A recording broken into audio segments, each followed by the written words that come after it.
Here's another report from Free Malaysian Today regarding a mismatched account detail.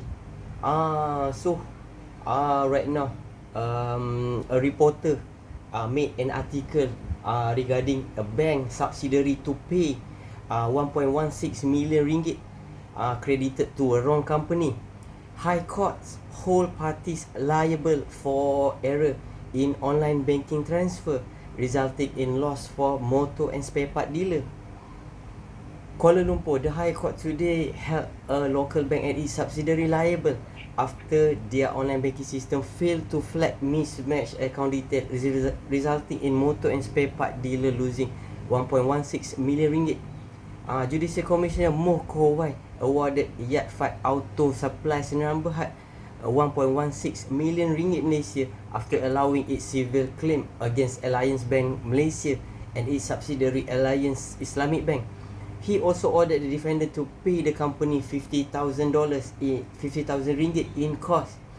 Yat Fat filed the suit in 2024 after 1.23 million was wrongly transferred to an entity known as Banar Sidas Trade 2 years earlier. The 1.23 million was meant to be paid into Produa Sale Sdn Bhd account. However, an error in entering the account number on the defender online system known as Mismatched caused the fund to be transferred to a third party.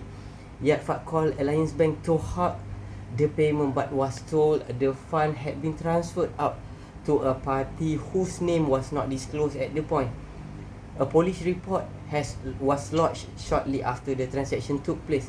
A year later, the authority informed Yat Fat that the money had been transferred to an account registered under the name of Banar Sidas Trade.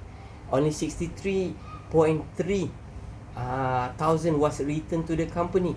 Yat Fat filed the suit to recoup with the remaining 1.16 million.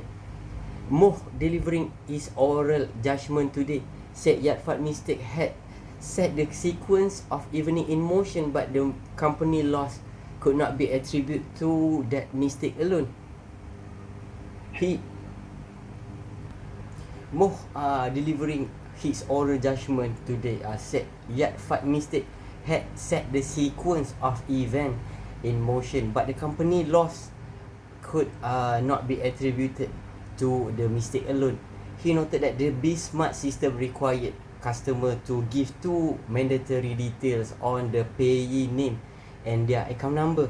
A bank which chooses to require particular information as part of its payment architecture must take reasonable care to ensure that the information is required perform a meaningful function. Ma?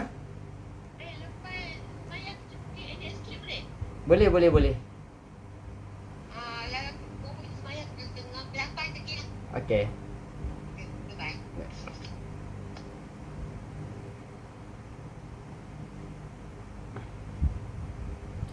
If the system contain a basic mechanism to identify inconsistent name and account numbers, such a discrepancy would in all probability have been brought to their attention before the transaction become irrevocable.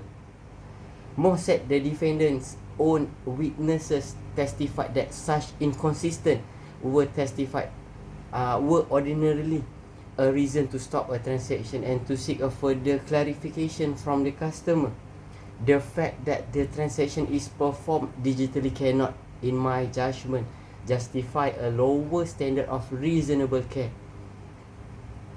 Lawyer Sanjit Kaur Dio and Kiranjit Kaur appeared for Yat Fat, while Benjamin Chui and Len Ji represent the bank.